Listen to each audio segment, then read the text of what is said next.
국방 FM 국민과 함께 국군과 함께를 듣고 계십니다. 자, 이 시간은 치열한 경쟁 시대에 자신을 디자인할 수 있는 책 속의 지혜를 전해드리는 시간입니다. 내 인생의 디자이너. 이 순서는 진행자인 저도 기다려집니다. Now HRD의 이주연 소장이 늘 함께 하십니다. 이주연 소장님 안녕하세요. 네, 안녕하세요. 네, 오늘은 어떤 얘기를 나눠볼까요? 네, 최근 우리는 많은 혼란의 시기에 살고 있습니다. 네. 요즘은 특히나 과연 행복하게 사는 것이 무엇일지에 대한 질문이 많아지는 때인데요. 네. 그래서 오늘은 준비해 보았습니다. 유엔 자문기구가 발표하는 세계 행복 보고서에서 3번이나 가장 살기 좋은 나라로 덴마크가 뽑혔는데요. 네. 그들이 말하는 행복의 원천, 마이크 비킹님의 휘겔 라이프, 편안하게 함께 따뜻하게라는 책을 가지고 이야기를 나눠보겠습니다. 네. 편안하게 함께 따뜻하게라는 책. 근데 덴마크 참 좋은 나라더라고요, 정말. 휘게 라이프 이 책에는 어떤 내용이 담겨져 있습니까? 네, 이 책을 쓴 저자 마이크 비킹님은요, 덴마크에서 나고 자랐으며 현재 코펜하겐에 위치한 행복연구소의 CEO로 일하고 있습니다. 네. 덴마크는 행복에 관한 조사, 예를 들어 세계 행복 보고서, OECD의 더 나은 삶 지수, 유럽 사회 조사 등에서 1위 또는 상위에 랭크되어 왔는데요. 네. 그렇다면 그들은 왜 행복 지수에서 이렇게 높은 순위에 있는 걸까요? 오늘날 전 세계 정치 지도자들은 왜 어떤 사회가 다른 사회보다 더 행복한지에 대해서 관심을 쏟고 있습니다.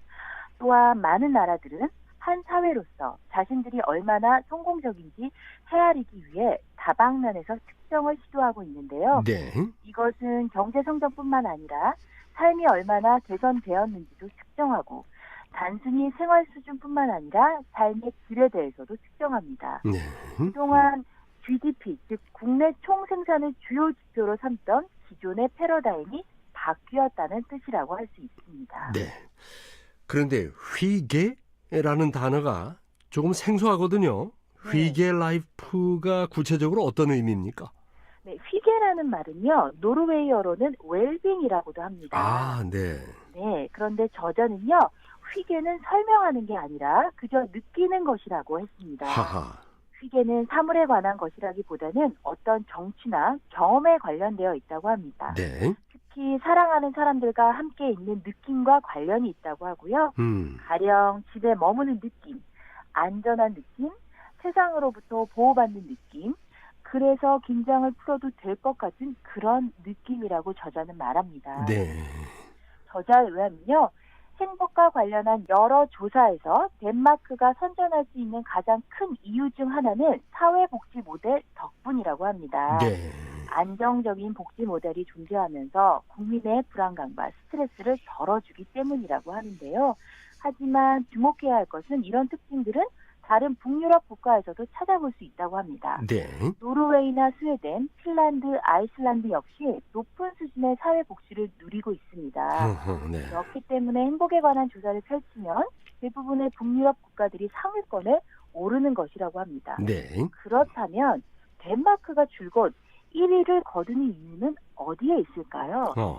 저자는 덴마크가 다른 북유럽 국가들과 다른 점이 있다면 그것은 휘게일 것이라고 합니다. 네. 휘게와 행복은 서로 뗄 수 없는 연관성을 갖고 있다고 합니다. 왜냐하면 휘게는 일상에서 행복을 추구하는 것이고 또 휘게의 몇 가지 핵심 요소들은 행복을 끌어내는 원인이기 때문이라고 합니다. 네. 오늘 이 휘게에 대한 얘기를 이제 주로 듣겠지만은 덴마크가 참 이렇게 복지국가고 행복한 것은 그냥 된 것이 아니라 원래 여기가 황량한 북풍이 불고 찬바람에 힘들어하고 농사도 잘 안 되고 그런 나라였거든요. 그런데 사실은 우리가 책에서 배웠죠. 달가스와 그룬드비히라는 사람, 전설적인 사람들의 노력에 의해서 이렇게 행복한 국가가 됐는데 거기에 휘게 라이프라는 것이 있다. 흥미롭습니다. 이 편안한 느낌이라든지 뭐 이런 설명할 수 없는 그런 느낌의 단어가 떠오르는데 구체적으로 어떤 삶이 휘게 라이프일까? 이건 설명이 좀 될 거 아니겠어요? 네. 네. 저자가 제안하는 휘게 라이프에 대해서 말씀드리겠습니다. 네. 저자는요, 행복에 대해 강의할 기회가 있을 때마다 청중들에게 눈을 감고 최근에 가장 행복했던 순간을 떠올려 보라고 한다고 합니다. 네. 간혹 이런 요청에 약간 당황하는 사람들이 있으면 저자는 강의실에서 공개적으로 그 순간에 대해서 이야기하라고 요청하지 않을 것이니 안심하라고 한다고 합니다. 네. 사람들이 행복했던 순간을 떠올리고 있을 때면 그들의 얼굴에 떠오른 평화로운 미소가 강의실을 온통 환하게 밝힌다고 하는데요. 그 행복했던 순간에 당신은 혼자였는지 아니면 누군가와 함께 있었는지를 물으면 10명 중에 9명은 소중한 누군가와 함께 있다고 대답했다고 합니다. 함께. 네. 저자에 의하면 덴마크 사람들은요, 평균 78%가 일주일에 적어도 한 번은 친구, 가족 또는 동료들과 함께 시간을 보낸다고 했다고 합니다. 네. 저자는요, 휘게 라이프는 혼자서도 즐길 수 있는 것이지만 가까운 친구 또는 가족 몇 명이 함께 모였을 때 더욱 진 면목을 발휘한다고 이야기합니다. 이 얘기를 듣고 보니까 요즘 우리 사회에 소위 혼자서 밥 먹는 혼밥 또는 네. 혼자서 술 먹는 혼술 이런 말이 참 유행인데 혼자서도 즐길 수는 있겠지만은 누군가와 어울리는 것 그게 바로 휘게 라이프 이렇게 되는가 보죠? 맞습니다. 계속해서 들어볼까요? 네, 두 번째 소개해드릴 내용은 따뜻한 포옹 휘게입니다. 네. 우리는 신뢰하는 누군가가 어깨에 손을 두르거나 키스를 하거나 뺨을 어루만지며 즉시 마음이 편안해지고 행복해진다고 합니다. 네. 우리 인체가 그렇게 작동한다는 사실은 신기하고 멋진 일이라고 저자는 말하는데요. 사람에게는 옥시토신이라는 호르몬이 있다고 합니다. 네. 이 호르몬은요, 신체 접촉을 하면 분비되는 신경 호르몬으로 우리를 행복하게 만들어주고 스트레스와 두려움, 고통을 덜어준다고 합니다. 네. 그렇다면 옥시토신은 언제 분비되는 걸까요? 저자에 의하면 포옹을 할 때 인간은 행복감을 느낀다고 합니다. 왜냐하면 옥시토신은 이렇게 친밀감을 느낄 때 분비되기 시작하기 때문입니다. 네. 저자가 말하는 휘게는 안락한 분위기 속에서 친밀한 사이인 누군가와 함께 시간을 보내는 내밀한 활동인데 누군가의 포옹에서 인간은 사랑받는 느낌, 따뜻함, 안전함을 느끼게 된다고 합니다. 유엔 자문기구가 발표한 세계 행복 보고서에 따르면요. 기본적인 생활 요건을 갖추는 것이 우선적이긴 하지만 기본적인 생활 요건이 충족된 후에는 행복은 소득보다는 인간관계의 질에서 더욱 크게 좌우된다고 했다고 합니다. 네. 방송을 들으시는 청취자분들은 가장 최근 누구와 따뜻한 포옹을 나누셨는지 가까운 이와의 친밀한 악수를 언제 하셨는지 한번 떠올려 보시면 어떨까 합니다. 이게 정말 행복연구소 CEO로서 네. 거기에서 많은 연구를 한 결과라서 더욱 그렇겠구나 그런 생각이 듭니다. 네. 누군가와의 따뜻한 교감이 휘게 라이프다. 참 소중한 얘기입니다. 저자는 그러면 이 책을 통해서 또 어떤 얘기를 하고 있습니까? 네, 저자는 이 책에서요. 휘게 라이프를 즐길 수 있는 소품들에 대해서도 소개를 하고 있는데요. 소품. 네. 몇 가지만 소개해 보겠습니다. 네. 아무 계획이 없거나 기력이 없어 밖에 나가고 싶은 기분이 들지 않을 때 또는 혼자서 고즈넉한 시간을 보내고 싶은 저녁을 위해서 네. 휘게 구급상자를 비축해 두는 것이 좋다고 저자는 말합니다. 어. 비상시를 위해 휘게에 꼭 필요한 물건들을 채워보라고 저자는 권하고 있는데요. 네. 첫 번째가 양초입니다.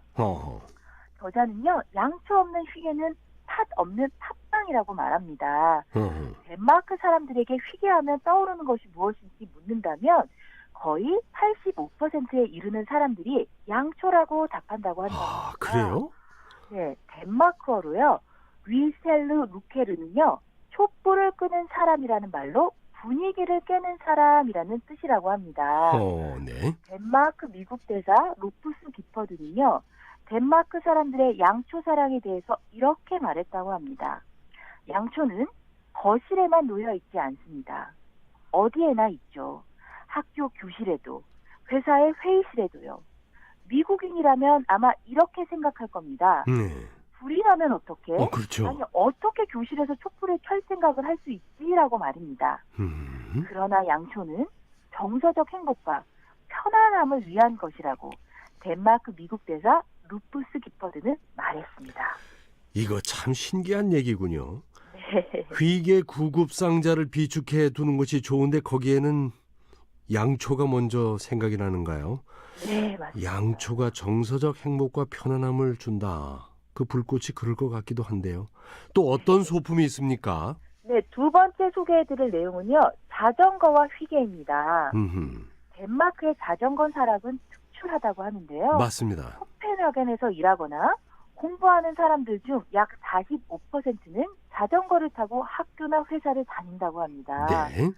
교외에 살면서 코펜하겐 도심으로 출퇴근하는 사람들 중에 3분의 1은 자전거를 타고 출퇴근을 한다고 합니다. 그래요. 많은 사람들은요. 자전거를 타면 일상생활 속에서 자연스럽게 약간의 운동을 겸하게 되고 동시에 환경적으로도 유익하다고 생각합니다. 네.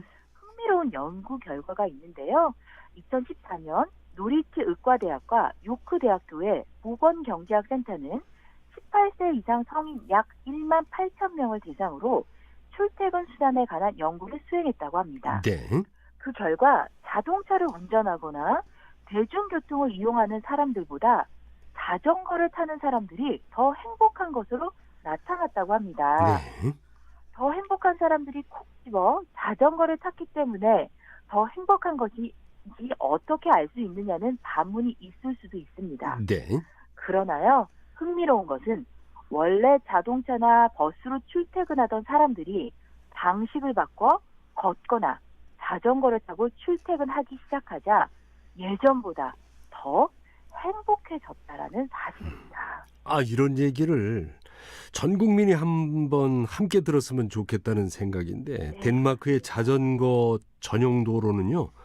꽤 넓게 돼 있고 네. 자전거 통행이 우선이라서 자전거 통행에 방해를 주거나 또는 부딪혀서 다치면은 다친 사람의 책임이에요. 자전거 탄 사람 책임이 아니고. 그렇군요. 우리는 돈 들여서 자전거 탈 수 있는 길 만들어 놓으라고 막 아우성 쳐놓고는 하나도 이용을 안 하고 있잖아요, 지금. 맞습니다. 네. 아주. 야, 이거 그렇군요. 자전거를 타고 다니는 사람들이 행복하다. 자, 오늘 얘기를 들으면서 우리가 좀 더 여유를 갖는다면은 행복한 삶을 누릴 수 있겠다. 돈 드는 것도 아니구나. 이런 생각이 듭니다. 자, 오늘의 얘기를 마무리해 주시죠. 그동안 우리는 너무나 새로운 것, 그리고 화려한 것을 쫓으면서 살았던 것이 아닌가라는 생각이 들었습니다. 네. 이번 주말에는요, 가까운 사람들과 촛불 하나 켜두시고 이야기를 나누시면서 여유를 한번 누려보셨으면 좋겠습니다. 네. 잘 들었습니다. 고맙습니다. 네, 고맙습니다. 내 인생의 디자이너, 지금까지 Now HRD의 이주연 소장님과 함께했습니다.